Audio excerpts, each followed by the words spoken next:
Manhattan, capitale mondiale de la finance. Ici, on vend et on achète à la nanoseconde. Mais Manhattan est aussi l'épicentre du marché de l'art contemporain.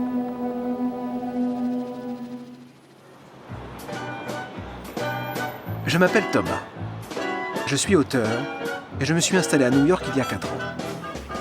J'aime l'art. J'apprécie vraiment la peinture, mais franchement, je n'y connais rien. Je ne suis qu'un spectateur et je voudrais vous faire partager mes découvertes.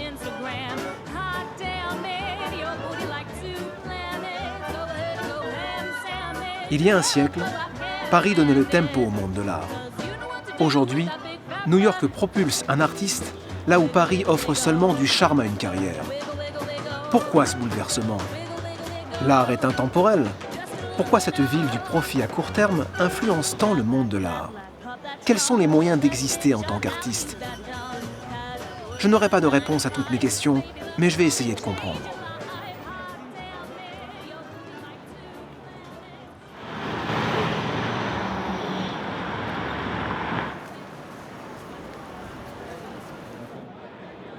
Le Metropolitan Museum est le temple de l'art à Manhattan. J'ai pour guide à mon voyage un artiste français installé à New York, Clovis Paréco.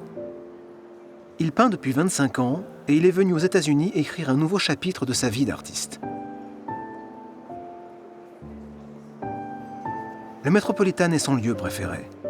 Il passe du temps devant les tableaux, il détaille la composition, la palette, la lumière.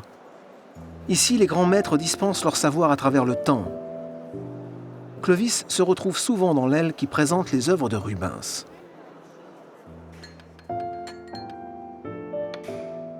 Je suis toujours ébahi devant les tableaux de Rubens parce que les compositions sont extraordinaires. Faites une liste de ce qu'il y a dans le tableau et essayez de faire une photo avec les mêmes éléments, c'est absolument impossible. C'est déjà, la liste est énorme. C'est un enseignement en soi-même déjà. C'est un enseignement en soi-même de la composition. Ton travail il est quand même très esthétique. On a l'impression que c'est une recherche de beauté. Est-ce que tu dirais ça ? Vous savez, aujourd'hui, dans le milieu des arts, le mot beauté, c'est un mot tabou. C'est presque un gros mot. Vous n'allez jamais trouver un peintre d'aujourd'hui, un artiste contemporain qui dit « je suis à la recherche de la beauté ». Ça, on peut appliquer ça aux Grecs anciens, on peut appliquer au XIXe siècle, mais la démarche aujourd'hui, si quelqu'un dit « ah, je suis à la recherche de la beauté », les gens vont regarder comme si sortait d'un film de science-fiction. On ne dit pas, le mot « beauté », c'est un mot presque interdit.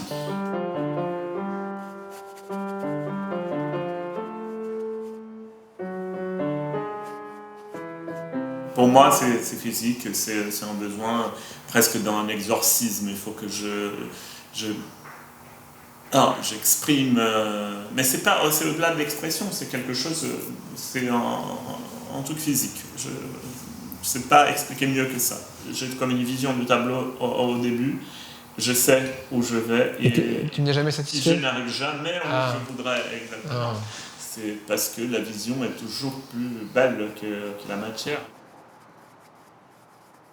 En anglais, le vernissage d'une exposition se dit « opening ». En ce moment, Clovis travaille tous les jours dans son atelier car il a son opening dans 2 semaines. Ce sera sa première exposition à New York. J'ai saisi cette chance pour trouver des réponses à mes questions. J'ai suivi Clovis dans la préparation de son exposition et j'ai découvert des gens merveilleux, un monde inconnu.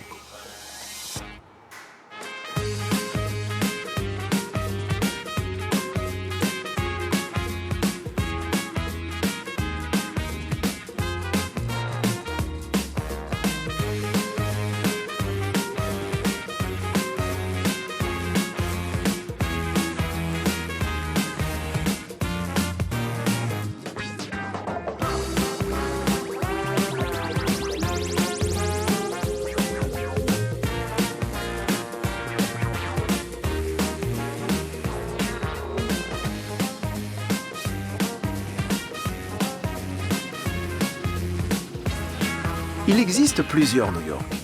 La version officielle, Manhattan. Facile. Les villes mythiques vous mâchent le boulot, il n'y a qu'à se laisser aller. Mais puisque les artistes n'ont plus leur atelier à Manhattan devenu hors de prix, il se retrouve dans un autre New York, la version confidentielle. Il s'expatrie à Brooklyn, particulièrement dans le quartier de Bushwick, là où les toits sont plats et l'horizon bas. Dépassons l'East River et enfonçons-nous dans Brooklyn.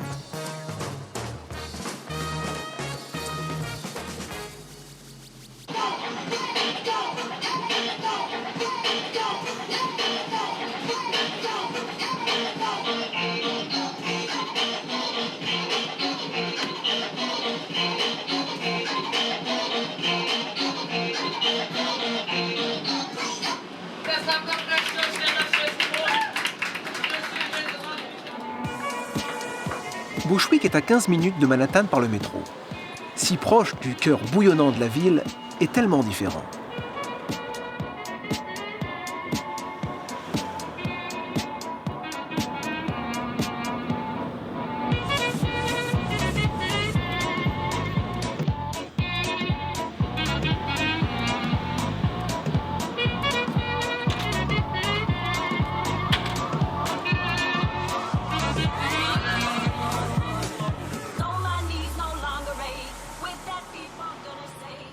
Cette zone encore méprisée de la majorité des New-Yorkais souffre d'une réputation de quartier sensible, mais certaines personnes ont compris son potentiel, comme Jamie Schmitz, un entrepreneur qui vient d'installer ici son bar-restaurant. The Germans just came in huge numbers, big immigration, and they built up this neighborhood. And so it was during the 19th century, the middle of 1890s to early 1900s. I was about to say the connection with Germany and beer. American beer, lagers. Okay. Lagers that's now an American thing, Yeah.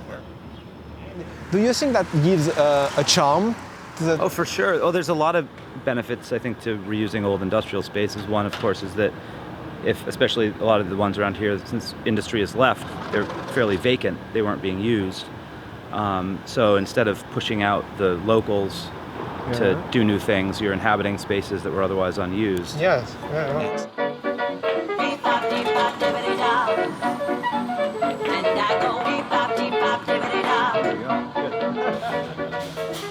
Really, the reason it became populated with the new artistic, the new young people and the artisans and craftsmen who are here now, is that you could come into this neighborhood and find a workspace and adapt to live in it.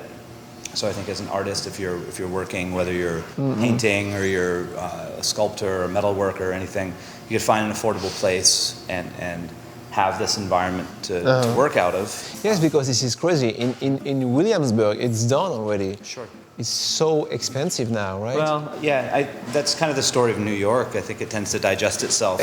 Soho in the 80s. Exactly, meatpacking Soho, Yeah. Williamsburg, and maybe soon it's going to be the same. Maybe it'll be Rockaway next, who knows? Yeah.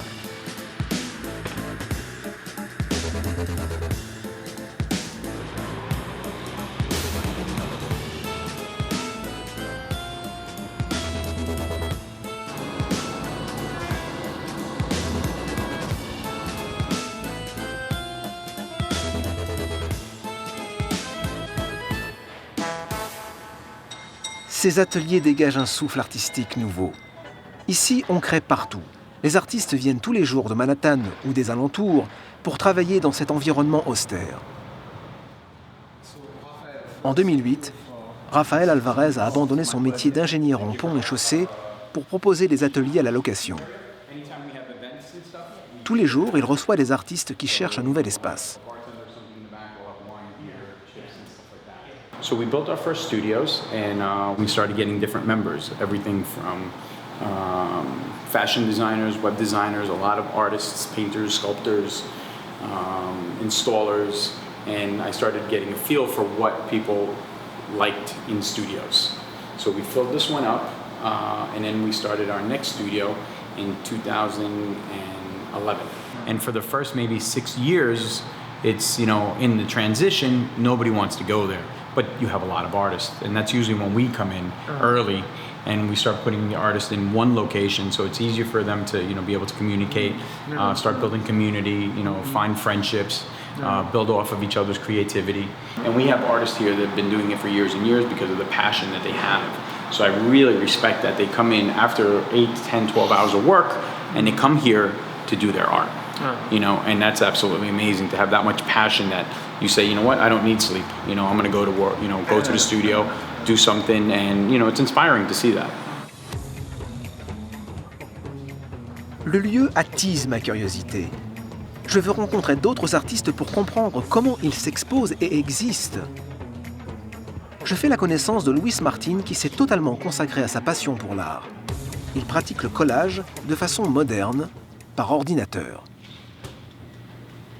If Picasso was alive today, would he be using Photoshop? Would he be using Illustrator? Yes, he would. What would he be doing? He'd be making tons of amazing things, and he'd be making money.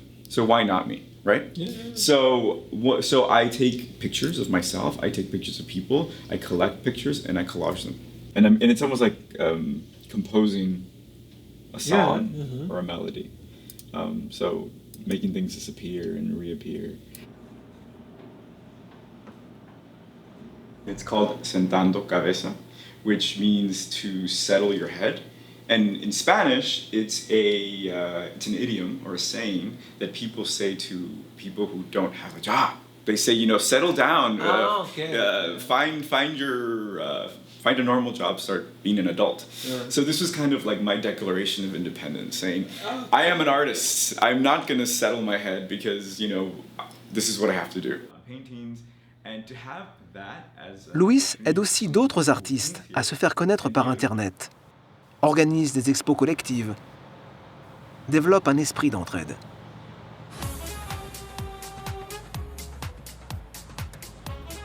À quelques portes de là, Perry Salka m'accueille dans son atelier. Perry ne court pas après le succès. Elle travaille dans la restauration pendant la journée et vient le reste du temps à Bushwick développer sa technique.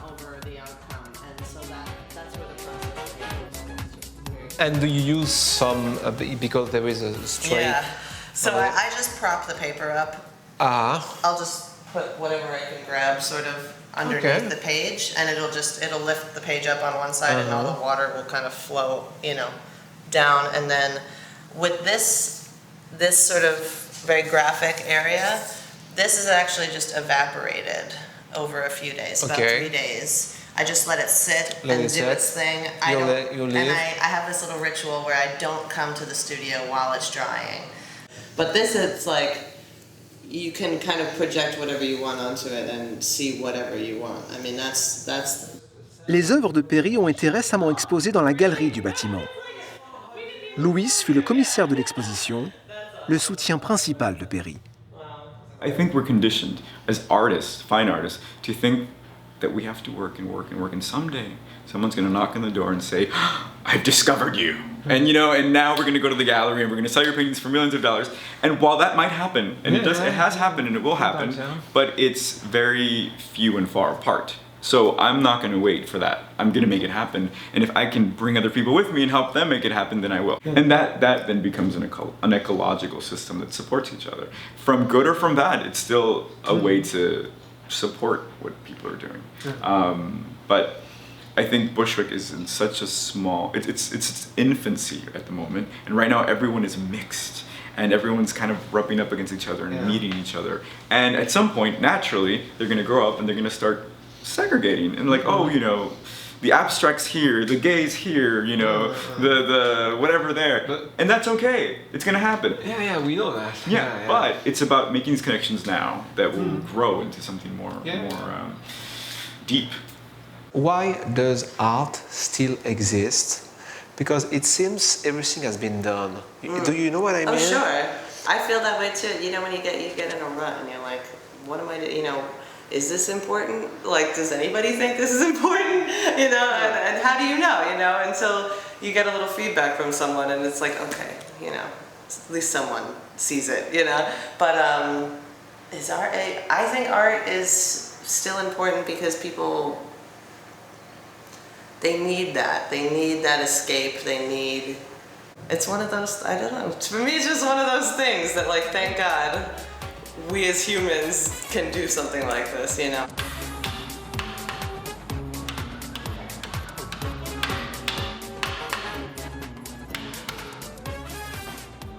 Clovis fait partie de cette communauté et n'échangerait sa place pour rien au monde. Et je pense que Bushwick, c'est pour New York ce que Montmartre était pour Paris au début du XXe siècle. C'est là où vivent tous les artistes, c'est assez intéressant, c'est assez dynamique. Et ça fait penser à cette époque de Paris où il y avait Picasso, Braque, la compagnie à Montmartre. Pour son exposition, Clovis a décidé de présenter des monochromes. Il développe une peinture influencée par l'art classique et dont l'approche est moderne. Il cadre des parties du corps humain et les reproduit en grand format. Ces zones sont un prétexte, dit-il, pour dessiner des reliefs, des ombres et des courbes. Elles deviennent une carte géographique. Clovis suit la technique des primitifs flamands. Il commence par une grisaille et obtient la couleur par succession de glacis. Cette technique permet d'obtenir une grande densité et profondeur. Alors Clovis, tu me dis que tu travailles selon la technique des primitifs flamands. Adapté à nos jours, évidemment, parce que déjà, même tous les matériaux ne sont pas les mêmes, c'est une adaptation. Le fait, c'est que je travaille d'abord sur une grisaille, c'est-à-dire des valeurs de gris, que j'ai mis là sur la palette. C'est-à-dire que c'est plusieurs tonalités de gris. Tonalités de gris. Ça va du blanc au noir. Ah oui, voilà, il y a une petite échelle de gris, et je fais le tableau d'abord en gris. Et après, je vais rajouter la couleur par couche transparente, comme faisaient les primitifs flamands.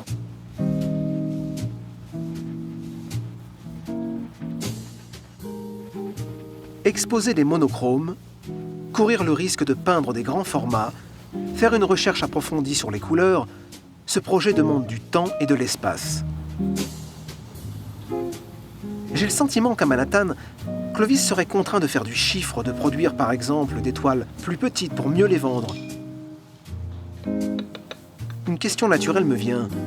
Les centaines de galeries de Chelsea reflètent-elles la diversité de l'art ? C'est une très bonne question parce qu'on pourrait faire une petite généralisation. On est entre amis, on va généraliser un petit peu. Alors si on imagine, il y a eu pendant 2-3 siècles le salon, le grand salon d'art qui a commencé au temps de Louis XIV quand même. Et c'était l'art officiel au sens très lié au pouvoir, parce que c'est l'académie qui décidait qui allait passer. C'était plutôt les académiciens qui rentraient dans l'académie qui allaient exposer au salon. Et pour avoir une existence d'artiste, il fallait passer par le salon. Et aujourd'hui, qui a le pouvoir? Qui nous gouverne? C'est l'argent.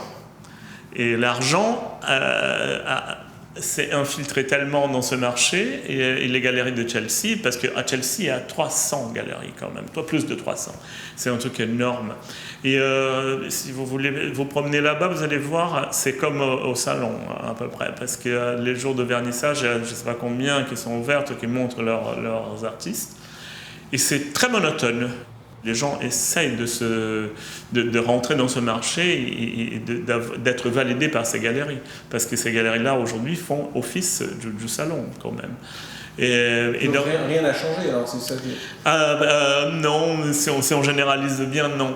La différence, c'est qu'aujourd'hui, on a Bushwick, on a ces artistes qui émergent comme ça, comme il n'y a pas de marché pour eux, ils s'en foutent quand même, ils continuent à travailler, ils montrent leur travail autrement. Alors, Donc on nous a raconté que l'art était plus démocratique maintenant, mais c'est faux alors. L'art est démocratique, mais le marché n'est pas démocratique. C'est la différence, c'est ça.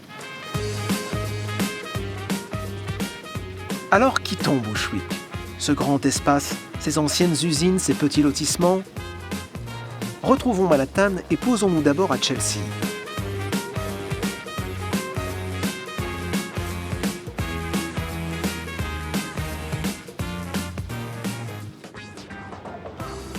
Le quartier des grandes galeries d'art se situe dans le bas de la ville. Autrefois, à l'hôtel Chelsea, il était possible aux artistes de troquer une nuit d'hôtel contre une œuvre. Les temps ont changé. Chelsea est devenu le domaine exclusif des galeries chics.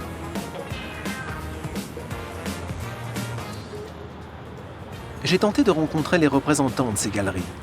J'ai obtenu des rendez-vous, mais ils ont été annulés. Ces galeries sont difficilement pénétrables.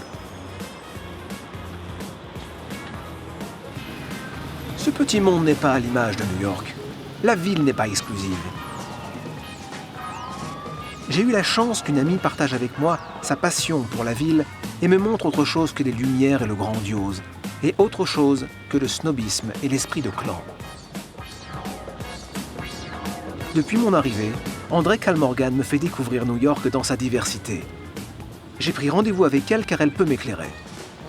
Elle est directrice artistique et actuellement elle travaille pour le Time Magazine. Elle rencontre des artistes toute la journée, elle pourra sûrement m'informer sur la réalité du monde de l'art à New York. Good, perfect. Isn't it too frustrating to not be able to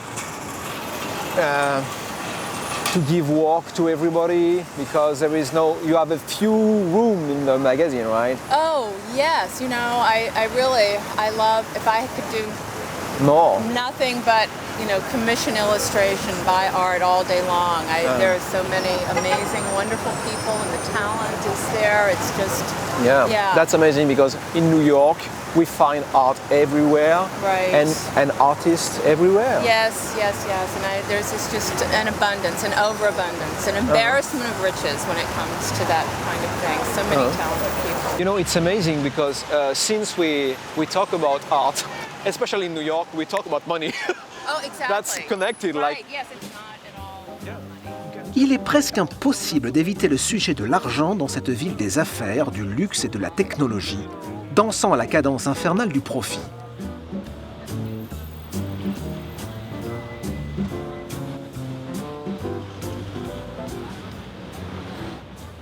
Pour André, l'aggravation de la situation économique française va amener les musées à faire appel de plus en plus à des fonds Oh, privés. and so wait, I think where's that little sign they're showing Toulouse-Lautrec? They have Toulouse-Lautrec? All right. Let's see that. After you.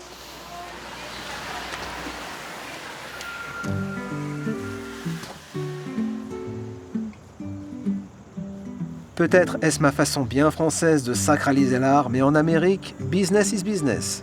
À regret, André analyse froidement la situation du marché de l'art.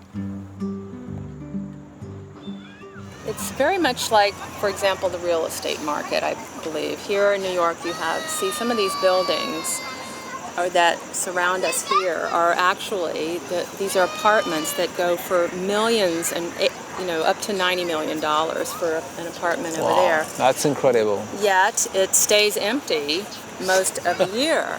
I think I read that 30% of the apartments in this area are empty most of the year. Mm-hmm. And these apartments exist only as a reason for very wealthy people to park their money. As inequality grows and the people who are rich are much richer, richer and richer than ever, and they have billions of dollars, not mere millions, they have to find more places to put it. And it's these two, art and financial interests, come together, and what does that do to the art? Yeah. So I think it can't be a good thing for artists or for the art market. No. Ici, nous voyons l'un des immeubles les plus hauts de la ville, dominant Central Park. Certains appartements dépassent les 90 millions de dollars.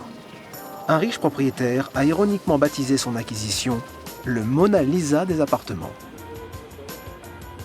Ces records dans le domaine immobilier font écho aux records dans le domaine des arts. Jeff Koons est l'un des artistes vivants les plus cotés au monde. Ses œuvres valent des dizaines de millions.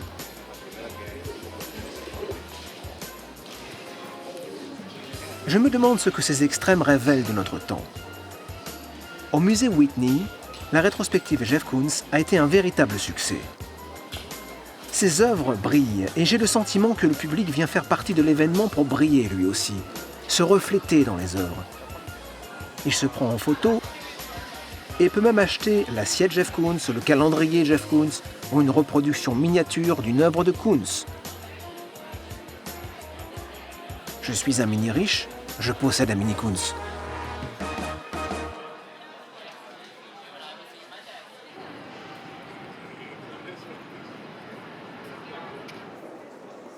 Si le secteur privé soutient de plus en plus le musée, dans quelle mesure ce même secteur privé influence-t-il la direction d'un musée et notre rapport à l'art?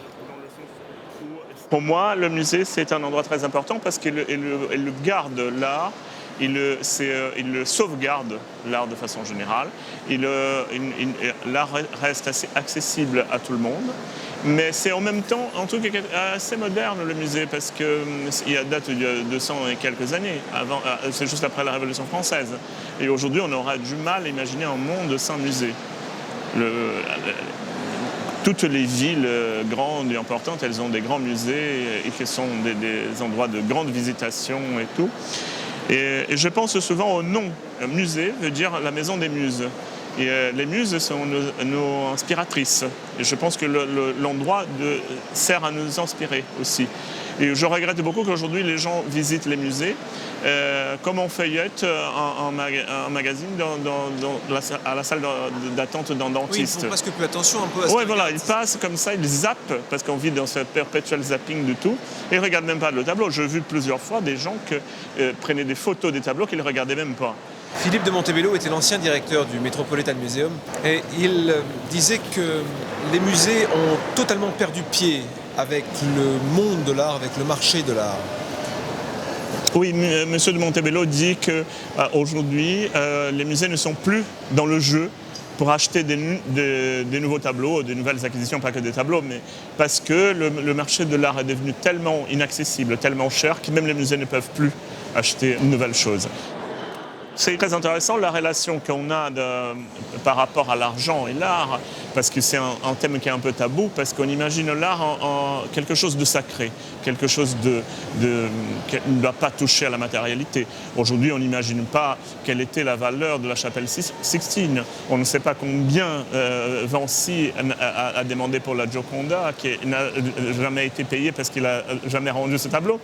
Mais il y a une histoire qui est très curieuse. Par exemple, à la Renaissance, la famille Médicis était des grands commandateurs des arts et des grands mécènes, etc.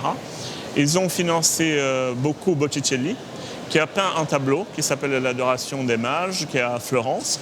Et ce tableau est très intéressant parce qu'il a représenté toute la famille Médicis sur ce tableau, et lui avec. Et ça, c'est très intéressant parce qu'il donne une idée de le pouvoir et l'argent peuvent tout acheter, même nous mettre à côté de Jésus, Joseph et Marie et les rois mages. L'argent peut tout permettre et le musée se plie à son pouvoir.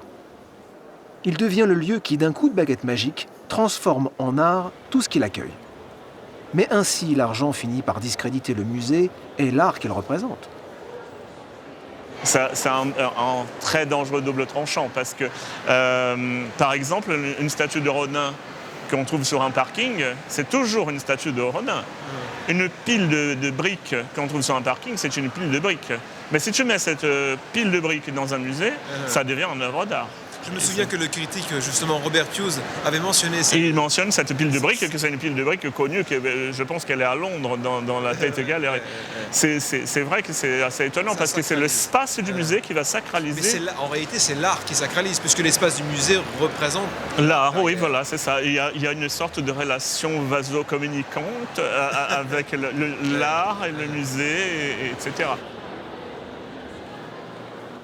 L'art est le témoin de notre temps et dans tous les excès de notre temps aussi. Je pense par exemple, il y a en ce moment une grande rétrospective Jeff Koons. Ah oui, nous sommes allés avec André, oui. Et Jeff Koons, c'est le témoin de notre temps en quelque sorte, parce qu'il est dans tous les excès. Ses œuvres, elles valent des fortunes, mais c'est jamais vu. Récemment, il a vendu un de ses dog balloons pour 58 millions de dollars. C'est une chose pour un artiste vivant jamais vue auparavant. Et moi, j'ai une impression, mais c'est que ça ne concerne que moi, c'est que ces genres de rétrospectives, par le passé, étaient destinés aux artistes morts, déjà. On faisait des rétrospectives. Déjà, rétrospective, c'est pour parler de toute une vie d'un artiste. Et là, on fait une rétrospective d'un homme qui est vivant et encore jeune. C'est-à-dire que j'ai l'impression, moi, que peut-être qu'il est déjà mort, au sens, il est mort pour l'art. Son art, elle représente les excès du XXe siècle. Aujourd'hui, nous sommes au XXIe siècle. Peut-être que Jeff Koons ne représente plus notre siècle. Il va dans la direction de tous les excès qu'on a fait dans les années 60, 70, du pop art, etc. Même là, quand il vend de l'expo ici, il disait c'est le dernier des pop. Il est peut-être déjà mort et on ne s'est pas rendu compte. Il appartient déjà au passé. Mais ça témoigne, son travail est extraordinaire dans le sens que ça montre dans quelle société nous vivons aujourd'hui.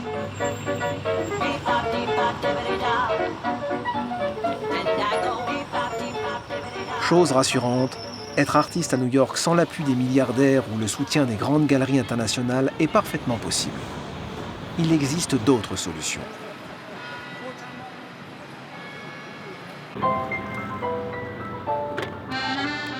Raymond Verdaguer vit à New York depuis 30 ans. Il ne boude pas les galeries, mais selon lui, courir après les validations officielles n'a aucun sens. Il peint et pratique la gravure. Il tire bien sûr profit d'Internet, mais il voit également son travail exposé d'une autre manière.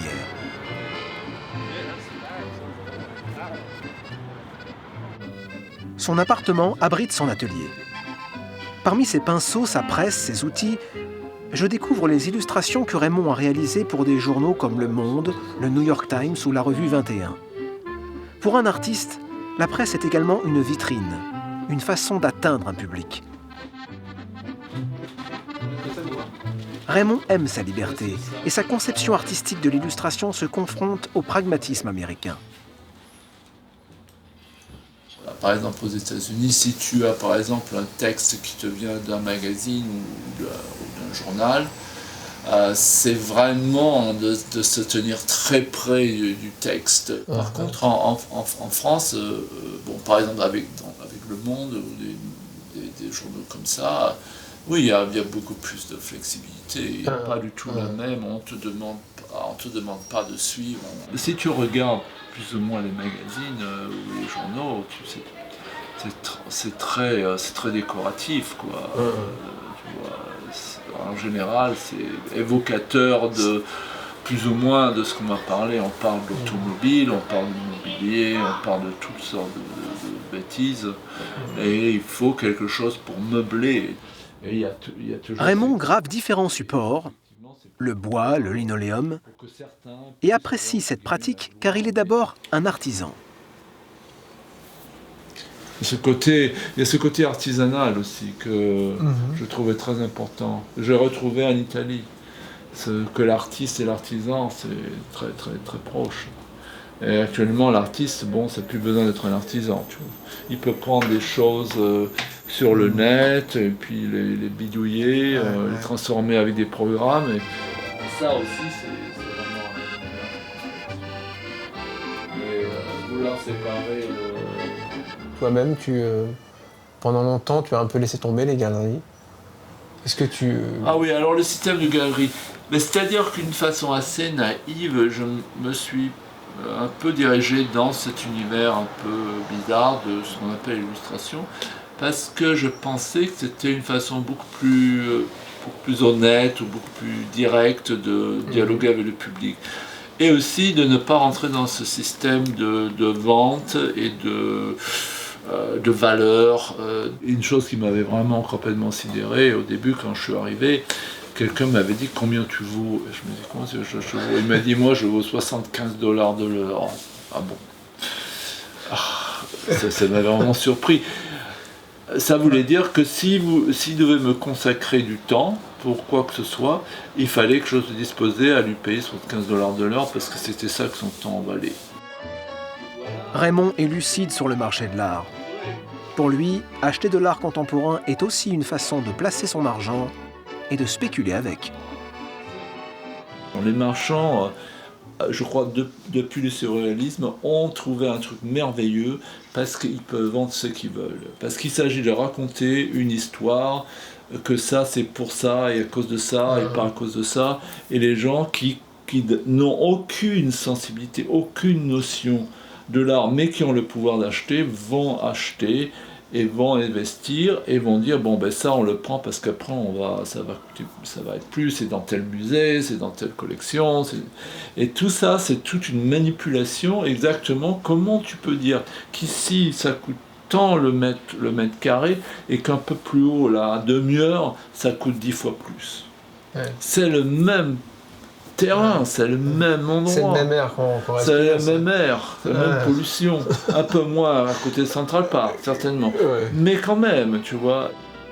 Et pire que l'investissement dans l'art, les œuvres deviennent une façon de blanchir de l'argent ou dissimuler une fortune. Non, mais je crois qu'il y a aussi autre chose. C'est que l'avantage d'une œuvre d'art, c'est que tu peux souvent la mettre dans une petite valise et ça peut voyager et ça peut traverser des frontières. Et donc tu peux avoir 1 million comme ça qui peut se voyager. Tu peux acheter cash peut-être 1 million ou 2 millions, quelque chose comme ça. Tu vois. Une fois j'ai été chez un collectionneur et je regardais sur le mur, c'est dans la salle à manger et je vois 2 peintures et je me dis mon Dieu ça ressemble à du Gauguin.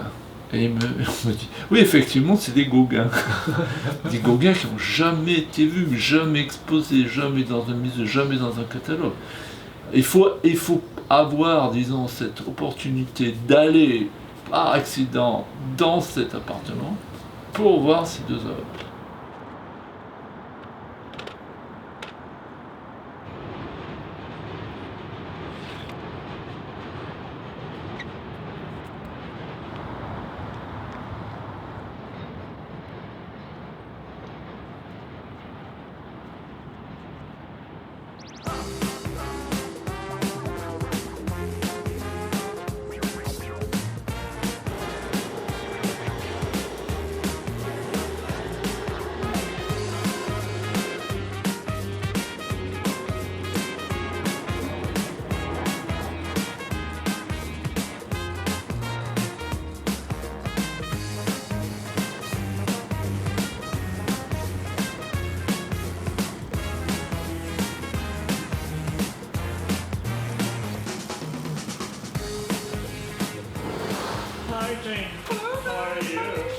Jane Holsinger est américaine.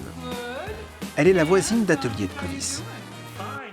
Elle peint et ses tableaux sont fréquemment exposés dans les galeries.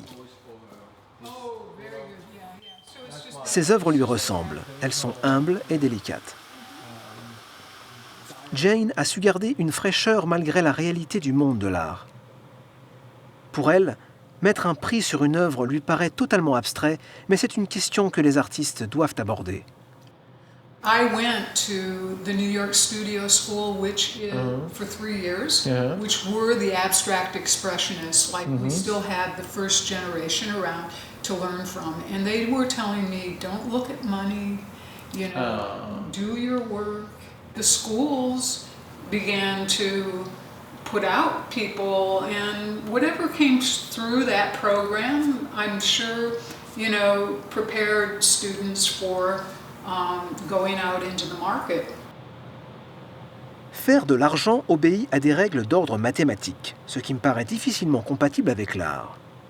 Lorsque l'artiste commence une œuvre, il ne pense pas à l'argent qu'il pourrait faire avec. You don't know what the applications are. You don't know before you start. Of course. You do not know before you start. It's the nature of creation. You know, you gotta get in the process and do it before there's a payoff. So.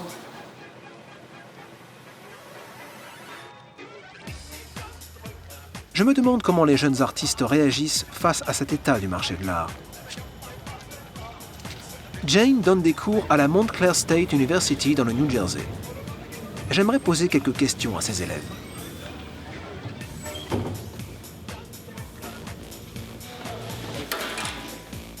Le cours commence à peine et les méthodes américaines d'enseignement me surprennent déjà. Le respect est mutuel, l'ambiance détendue. Jane ne sacralise pas l'art et laisse les élèves s'exprimer. Ils apprennent sans même s'en rendre compte. Ils me font généreusement part de leur point de vue. Aucun complexe, ils sont décontractés face aux questions. Genre of drawing called photorealism. I think it's mostly the person behind the art rather than sometimes just the medium being used. like a drawing on a piece of paper or something. Like all these new innovations, like a cell phone, that's a work of art because somebody created it. J'ai hâte de connaître leur avis au sujet des galeries. Are you here because you want to sell your stuff as much as possible in those kind of galleries, or do you care about it? I mean, there's different ways to like get your work out there. Like people turn to art magazines, they turn to galleries, they turn to like websites, like especially websites. That's like now, since that's like a big thing nowadays, you're gonna put it out there. So I think galleries are something that's a bit more formal and old-fashioned, but at the same time very useful. Mm-hmm. Also, thanks to the fact that through technology we have these different ways to capture, like whether we're taking a photograph of an oil painting or actually making a digital painting. À ma grande surprise, ces jeunes se fichent totalement d'exister dans un système officiel. Internet a évidemment changé la donne, les nouvelles technologies et le phénomène de la mondialisation aussi. Ils nous permettent une plus grande liberté. Voilà une conséquence de l'exclusivité du système officiel. Chacun crée un réseau et son propre système.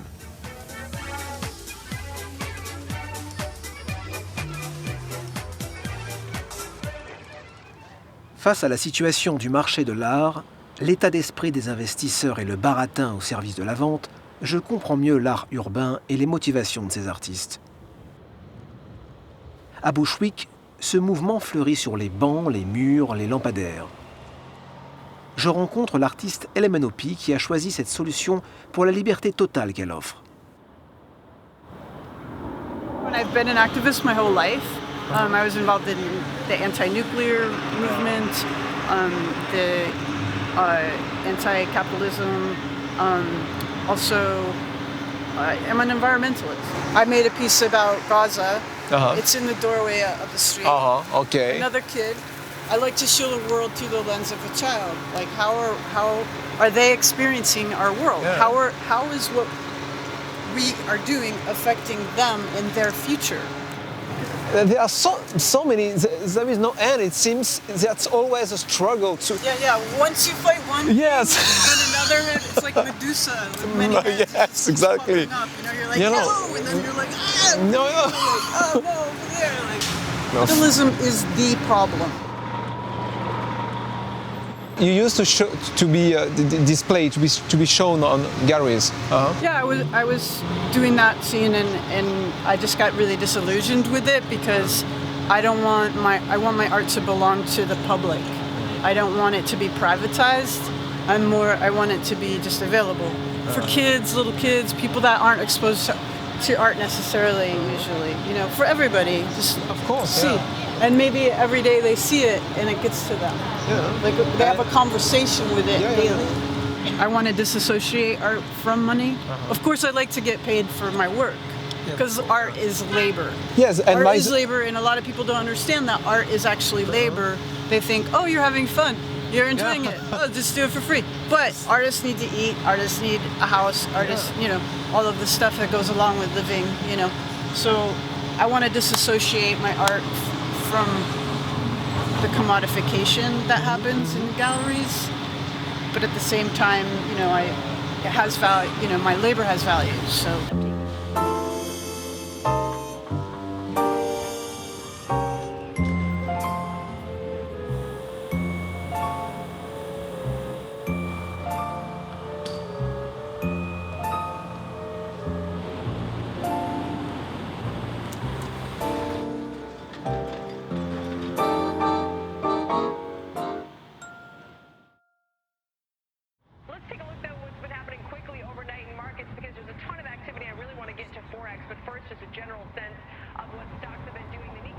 La Freedom Tower, la tour de la liberté, a remplacé les tours jumelles. De quelle liberté parlons-nous? La liberté de créer chacun notre propre système? La liberté de courir après l'absurde? Le monde a-t-il changé après le 11 septembre? Quelle nouveauté attendre d'un art conçu pour l'investissement? Que voulons-nous transmettre aux futures générations? Si chaque artiste crée son système, doit-il renoncer à influencer l'art officiel? À changer le cours des choses, à redonner du sens au système lui-même? Jane était sur son toit au moment où les tours se sont effondrées. Elle a pris une photo, puis en a fait une peinture. Jane, tell me, what did you decide to paint this photograph? I actually wanted to document the event. It was very difficult for me to paint after that. This was what I chose as an image, and it is my husband, and I kind of felt like he stood in as a witness.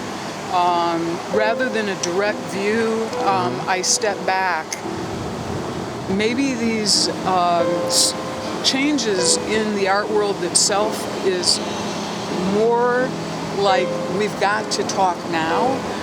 Maybe that's why the art forms are getting more expedient. Maybe. But as we all said, painting is the slow art, and it also, we need the craft, we need the chance to meditate on what it is we are viewing. It is a lot deeper than a photograph. So I do hope that we continue to enjoy our arts, and that it remains vital, and I don't think that you can take it away. I mean, it's just a vital thing. Especially, I think last week, the Fed announcement, last week was sort of underreported, where the Fed said, we're going to hold rates low because we think the economy is so bad. The bond market took that as gospel, rallied about 15 basis points. The stock market didn't believe it, and we're sort of drifting higher. So we need something to make us move.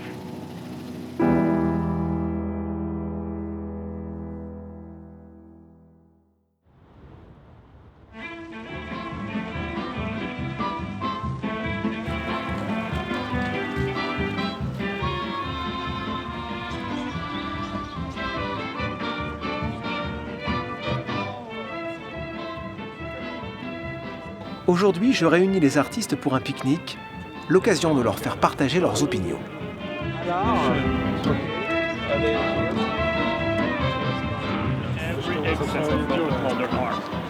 Chaque année à Bushwick, les artistes ont l'opportunité unique de présenter leur travail au public. Tout un week-end, leurs ateliers sont ouverts au cours de ces Open Studios. J'aimerais savoir comment les artistes vivent cet événement. You told me, Jane, that the Open Studios stressed you, right? Just leading up to. Exactly like you had a show in a gallery, or that the same feeling? Just things to do. Definitely getting word out and selecting work. It is a little bit like curating your work,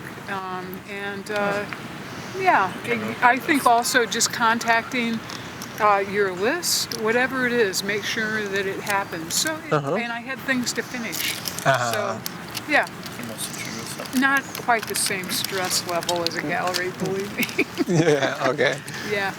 And Martin, what do you think about that? But it's really, really fun too, because it's the perfect opportunity for the community and everybody else to kind of come in. It almost feels like a circus, a little bit like a zoo. You know, everyone's really excited, and they're going to see us in our natural habitat. Et ici, à Bushwick, tu peux être artiste, tu ouvres ton atelier et les gens viennent voir ton travail. Tu n'as pas besoin d'une galerie pour être validé, disons. Et même tu peux vendre, parce que moi j'ai vendu des tableaux presque à mon insu. Les gens ont voulu acheter et je n'étais même pas prêt à vendre les tableaux. Ouais, parce que c'est tellement beau. Non, mais c'est étonnant. J'étais peut-être encore resté sur cette histoire dans ma tête. Ah oui, non, il faudra que je décroche une galerie. Aucune galerie me décroche, je ne sais pas. Ouais. Et finalement, on n'a aucun besoin vraiment de ça. C'est extraordinaire dans ce esprit de communauté. C'est fascinant. Qu'est-ce qu'on attend pour être heureux? Qu'est-ce qu'on attend pour faire la fête? La route est prête, le ciel est bleu. Il y a des chansons dans le piano à queue. Il y a de l'espoir dans tous les yeux et des sourires dans chaque. When you have overhead, you can't really afford to take risks, and therefore you have very safe, stable of artists. And from what I understand right now, not a lot of Chelsea galleries are looking for new artists. So It's always been the policy that the galleries never look for. yeah, I It's always know, been just the- to keep the door closed. Yeah, of course. And Modigliani, Modigliani, died of tuberculosis, and his girlfriend jumped through the window when he saw him dead. And then you see these paintings worth millions in Fifth Avenue. How do you explain that? Yeah. I mean, it's totally, for me, completely crazy. Yes, it is. It's Well, a- it's a- now I you're think talking it's a about the crime. market, not the galleries, I think. You find an empty space, you paint it white, you don't The buy, white tube you don't buy concept. anything. You say, bring it to me, Yeah. and maybe I sell it. Yeah. You know, what kind of business is that? Every other business you have to buy it, you have to store it. Here you say, okay, I take it, maybe I sell it, and goodbye. And if you don't want it, come and get it tomorrow. And it's just a lot of You blah have a blah very blah. low opinion of dealers. I have a terrible opinion. Ça, je crois, c'est ta mauvaise influence. Tout à fait. It's okay to make money, you know what I mean? And If the artists get, to united and, respect, okay, what Clovis does and what I do completely different. But, if I respect Clovis because he's an artist and he's struggling on the same matter than I do, it's just the fact that he's my fellow, person on the same trade. And so as a result, I feel I have to support him. And maybe he could feel he might support me. The gallery system works on the divide and conquer. You're the flavor of the month because now I'm focusing on you and I'm moving on the next month. Yeah. Also galleries, they start to small galleries in Bushwick now. Oh, yes, right. It's very funny. They try to put Well, it's cheaper in real estate. a foot here because they know we are in the edge of. we're in vogue right now.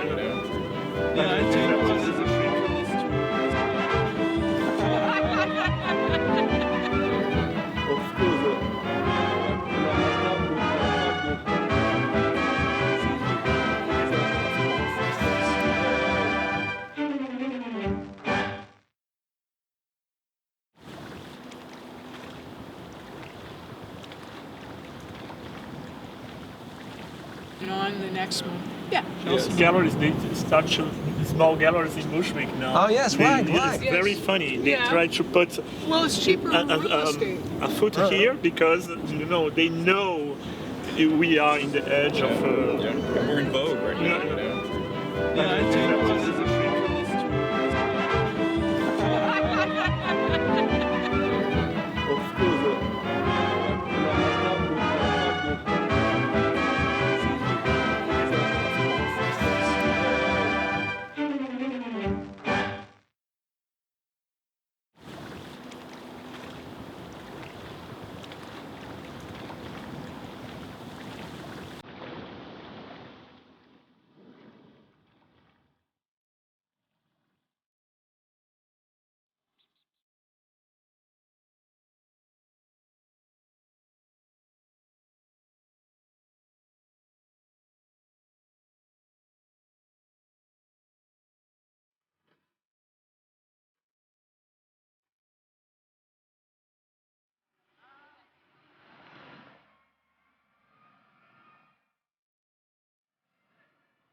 Ça y est. Nous sommes au soir du vernissage de l'exposition de Clovis. Les dés sont jetés.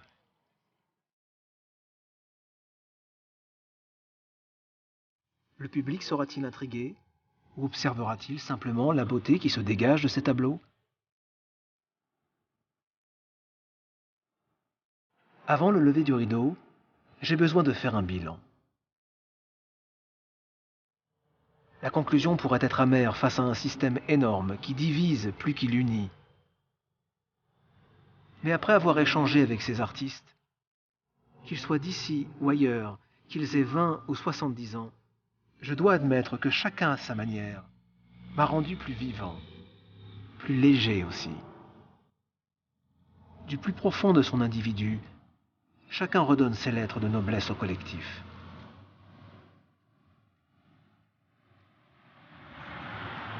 Les artistes invitent les générations futures à une communion qui n'est ni institutionnelle, ni monétarisée. Si la froideur d'un système basé sur l'argent nous effraie, les artistes sont là pour colorer nos cœurs, nos esprits, nous rappeler l'essentiel. Ils transcendent le calcul mathématique, ils dépassent les frontières des catégories. Ils illuminent nos consciences. Ils sont une voix qui parvient à chacun de nous à des degrés différents. Une voix sans discours impénétrable, sans plan marketing ni plan de carrière. Ils communiquent par la beauté. Ils communient par le talent. Ils ouvrent des portes sur nos inconnus.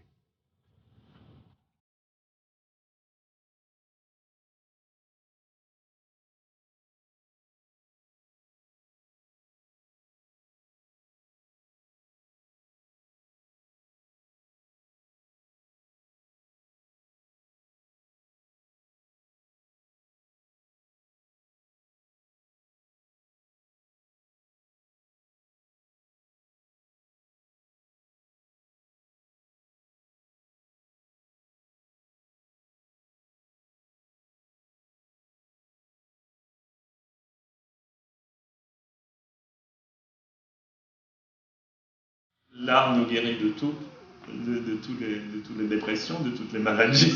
Ouais.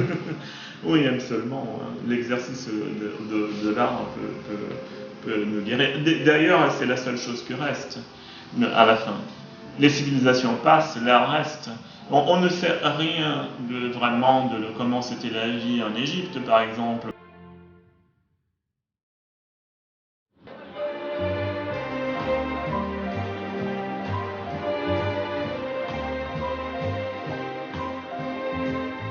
Le vernissage de Clovis est un succès. Sa carrière commence à New York. La réussite est d'autant plus belle qu'elle existe hors des circuits officiels. L'art est plus fort que les systèmes. Si j'en ai douté, c'est sûrement que d'un côté, je regardais du vide, et de l'autre, je restais aveugle et sourd. Nous ne pourrons jamais nous passer du besoin de donner, ni de cette nécessité de nous élever.